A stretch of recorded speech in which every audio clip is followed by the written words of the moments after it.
ভাবুন, যদি আপনার পথে, আপনার বাড়িতে, কর্মস্থানে বা যে কোনো জায়গায় আপনি কোনো সাপ দেখতে পান, তবে আপনি কি করেন? সেই সাপের থেকে আপনি দূরে পালাবার চেষ্টা করেন, বা সেই সাপকে আপনি সরিয়ে ফেলার চেষ্টা করেন। চেষ্টা করেন যাতে সাপের থেকে আপনি মুক্তি পান, যাতে সে আপনাকে ছোবল না মারে, তাই না? এবার ভাবুন, যদি সেই বিষধর সাপের কাছে মণি আছে জানতে পারেন, তাহলে কি করবেন? তখন আপনি তাই করবেন, সেই সাপের থেকে দূরে পালানোর চেষ্টা করবেন। এবার দেখুন কি অদ্ভুত ব্যাপার, মানুষ সাপের থেকে দূরে পালাতে থাকে, তার কাছে মণি আছে সেটা জেনেও। কিন্তু এই মানুষ ধনী আর দুষ্ট লোকের কাছে নিজে পায়ে হেঁটে যায়, চেষ্টা করে যে তার উপর ওদের কৃপা দৃষ্টি থাকে, আর এই সব কাজ শুধুমাত্র ধন লাভ করার জন্য। তাই মনে রাখবেন, সে রূপবান হোক বা ধনবান, দুষ্ট তো দুষ্টই থাকে, আর এই দুষ্টদের থেকে দূরে থাকাটাই মঙ্গলজনক। কাছে তাদের রাখুন যাদের মনে প্রেমের অমৃত আছে, কাছে তাদের রাখুন যারা জীবনে কর্মের ওপর নির্ভরশীল। রাধা রাধা। চাপ আর ভার, এই দুটো শব্দ আপনাদের খুব চেনা লাগছে তো? এই সংসারে প্রত্যেক ব্যক্তির জীবনে চাপ আর ভার থাকেই, কিন্তু সবাই সেটা নিয়ে তা করতে পারে না যা করা উচিত। এই চাপ আর ভার অপসরণের বদলে সে সেই চাপেই বন্দী হয়ে থেকে যায়। আসুন, আপনাকে এই প্রকৃতির একটা উদাহরণ দিচ্ছি, সেটা বোঝানোর জন্য, যেটা বোঝা আপনার জন্য খুব গুরুত্বপূর্ণ। কখনো কোনো বৃক্ষ নিশ্চয়ই দেখেছেন, সেখানে আপনি ফুলও দেখেছেন, ফলও দেখেছেন। কোনো ফুলকে হাতে চেপে ধরুন, তা থেকে সুগন্ধ বেরোবে, যা আমাদের ভালো লাগে। কোনো ফল হাত দিয়ে চেপে দেখুন, তা দিয়ে রস বেরোবে, সেটাও আমাদের ভালো লাগে।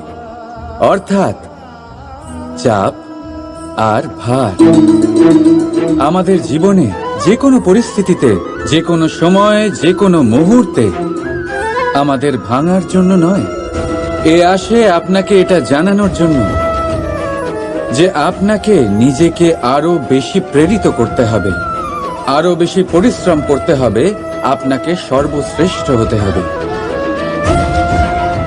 তাই কখনো এই চাপ আর ভার থেকে দূরে পালাবেন না। ভেবে নেবেন এরা জীবনের একটা অঙ্গ, তাদের ধনাত্মক রূপে দেখতে শিখুন।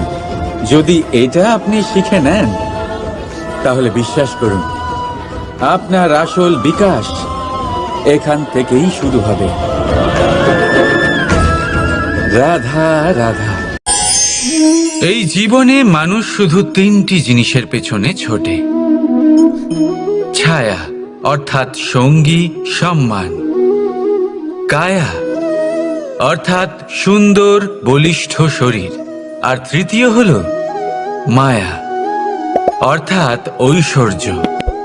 এবার অবাক করার মতো বিষয় হলো, সময় এলে পরে এই তিনটি বস্তুই সবার আগে আপনাকে ত্যাগ করে।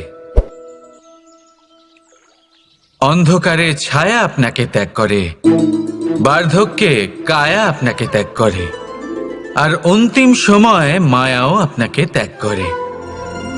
এগুলো কিছুই কাজে আসে না যার পেছনে আপনি সারা জীবন দৌড়েই যাচ্ছিলেন। যদি কিছু কাজে লাগে, তা হলো আপনার প্রেমপূর্ণ ব্যবহার যা আপনি সংসারকে দিয়েছেন। এ হলো সেই প্রেম যা অন্ধকারে প্রদীপ হয়ে আপনাকে আলো দেবে। এ হলো সেই প্রেম যা বার্ধক্যে হাত রূপে আপনাকে শক্তি দেবে, সহায়তা করবে। আর যখন আপনার কাছে অর্থ থাকবে না, তখন এই প্রেমই আপনাকে সামর্থ্য যোগাবে। জীবনে যদি কিছু উপার্জন করতে চান, তাহলে শুধু প্রেম উপার্জন করুন। যদি আপনিও আমার মতো দূরের কথা ভাবতে চান, তাহলে শুধুমাত্র প্রেম উপার্জন করুন। আর এখন এই প্রেম ভাব নিয়েই বলুন, রাধা রাধা। সংসারে নিয়তি অনেক কিছু নির্ধারণ করে, যেমন প্রত্যেকটি জিনিসের সীমারেখা। শরীরের মধ্যে থাকা জল তার মাত্রাও এই নিয়তি নির্ধারিত করে রেখেছে। কি করে? দেখুন, যদি সঠিক সময়ে আপনি পরিশ্রম করে নিজের ঘাম না ঝরান, তাহলে কিছু সময় পরে আপনার চোখের জল অবশ্যই ঝরবে।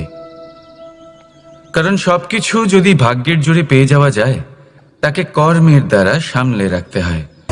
যদি পরিশ্রম করতে থাকেন, তাহলে যা পেয়েছেন তা সামলে রাখতে পারবেন, আর যা যা আপনি পেতে চান তা অবশ্যই পাবেন। কিন্তু যদি পরিশ্রমের থেকে দূরে থাকেন, তাহলে যা পেয়েছেন তা তো হারিয়ে ফেলবেনই, আর যা পেতে চান তার তো কোনো প্রশ্নই ওঠে না, আর বয়ে যাবে শুধুমাত্র অশ্রু। এবার সিদ্ধান্ত আপনার। কি ঝরাতে চাইবেন আপনি? ঘাম নাকি অশ্রু? রাধা রাধা।